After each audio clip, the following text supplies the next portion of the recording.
Olá, pessoal, e vamos a mais um podcast Glione, porque pensar dói, mas a alienação dói muito mais.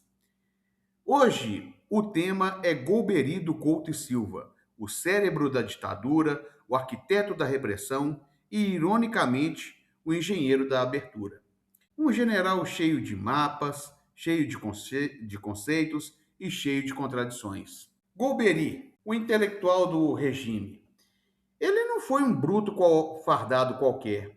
Ele foi um intelectual militar de alto nível, leitor de geopolítica, formado na Escola Superior de Guerra, autor da Geopolítica do Brasil. Pensava o Brasil como uma potência em construção. Falava em integração territorial, planejamento de longo prazo, projeto nacional. Mas tudo isso veio com um preço, e o preço foi alto. Agora começa o desvio estrutural. Golbery desloca o eixo da política, sai da disputa entre estados e entra no medo do povo. O inimigo deixa de ser externo, vira interno. Trabalhadores organizados, movimentos populares, esquerda, estudantes, intelectuais. Tudo isso vira ameaça existencial ao Estado. A estratégia nacional passa a servir à ordem política e não à soberania externa. As Forças Armadas viram polícia política e isso cobra um preço histórico. O SNI, criado por Golbery, vai ser a corrosão institucional. Ele cria o SNI em 1964, a espinha dorsal da repressão. Sistema de vigilância permanente, espionagem, dossiês, controle social. Em nome da segurança nacional, militariza-se a política, desprofissionaliza a defesa e enfraquece a legitimidade das próprias Forças Armadas. A obsessão com o inimigo interno destrói a função estratégica clássica. Golbery falava em soberania, em geopolítica essencialmente brasileira.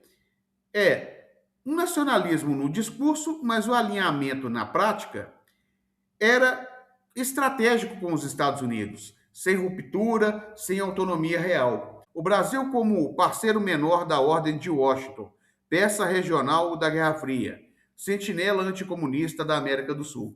Aqui está a contradição central: querer grandeza nacional aceitando subordinação imperial. É uma situação, pessoal, que chega a ser paradoxal. O Golbery vai querer se subordinar aos Estados Unidos e querer uma soberania, só que a soberania dele seria mais uma antissoberania. Agora vem o paradoxo histórico. O mesmo Golbery que ajudou a montar a ditadura, ajudou a desmontá-la. Com Geisel, articula a abertura lenta, gradual e segura, não por amor à democracia, mas por medo do colapso. Tenta conter a linha dura, tenta controlar a máquina que ele mesmo criou, mas já era tarde. O SNI alimentaram monstros que escaparam ao controle. A moral conservadora e o pragmatismo cínico do Golbery ia muito no discurso. Sacrifício pela pátria, ordem, moralidade, mas na prática era trânsito entre Estado e grandes corporações, escândalo com a Dow Chemical, o BNDES como uma alavanca privada, segurança nacional para uns e negócio para outros. Anos depois, vem a crítica. André Roberto Martim formula o anti-Golbery, uma inversão completa. Menos alinhamento aos Estados Unidos, mais integração sul-americana, menos obsessão com o inimigo interno, mais desenvolvimento autônomo, soberania tecnológica, mercado interno forte. O anti-Golbery não é um acadêmico neutro, é a tentativa de resgatar a geopolítica brasileira das amarras da Guerra Fria e do autoritarismo. Nós podemos pensar bem como a geopolítica brasileira o pensamento do general Golbery vai ser uma coisa totalmente contraditória. Ele que quer colocar o Brasil debaixo do guarda-chuva político-ideológico norte-americano, e isso vai causar um grande choque no pensamento político brasileiro. A questão do desenvolvimento vai ser algo que pode levar a um grande colapso, e isso vai ser baseado na fermentação intelectual do período. A influência do Golbery, que foi a época desprezível, tendo suas obras tendo recebido maior atenção após 1964. E ele foi um dos principais personagens do novo regime. Essa circunstância já nos fornece chaves dos quais ele foi interpretado, como um dos preparadores da legitimação intelectual do regime militar.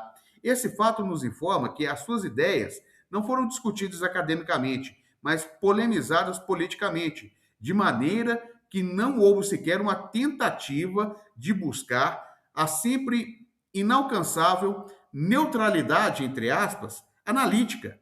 O Golbery, elevado à categoria de ideólogo do regime militar, era uma anátema para a esquerda e, portanto, grande parte da intelectualidade acadêmica brasileira, desde 1964 até recentemente, vê um grande vácuo interpretativo sobre sua ideologia, que coloca a importância de umas ideias totalmente difíceis de colocar na prática. Por quê? O alinhamento geopolítico aos Estados Unidos não iria resolver nada. Nós seríamos apenas capachos. O pensamento e a ação em política externa geralmente estão entrelaçados por modo do quê? Pelo transnacionalismo. E isso vai nos causando uma grande repulsa. O pensamento geopolítico brasileiro, ele foi misturado por interesses transnacionais. Nós podemos ver que a formação intelectual das propostas esebiana e esguiana são totalmente diferentes. As formulações do ISEB eram mais voltadas ao desenvolvimento brasileiro, enquanto dos liberais e da Escola Superior de Guerra era colocar o Brasil debaixo do alinhamento geopolítico norte-americano. Nós vemos que Golbery, do Couto e Silva, foi alguém que abusou disso. Ele alinhou. Agora, esse termo independência não é uma coisa que a gente deve levar totalmente ao pé da letra. A gente tem que colocar a palavra alinhamento, sendo isso o principal problema que nós vemos na obra. Agora, o Golbery foi brilhante, mas perigoso. Criou uma geopolítica que pensava o Brasil grande, mas ele aceitava o Brasil submisso. Montou a repressão, tentou domá-la. Ele foi um feiticeiro que libertou forças que quase destruíram o próprio Estado. Pensar Golbery é pensar o Brasil e suas contradições não resolvidas. Nós temos que ver, pessoal, que esse mito da geopolítica vai se apequenando. Mas existe alguém que vai colocar isso em outro patamar. E no próximo nós iremos falar dele, que é o Delgado de Carvalho. Até o próximo podcast Glione.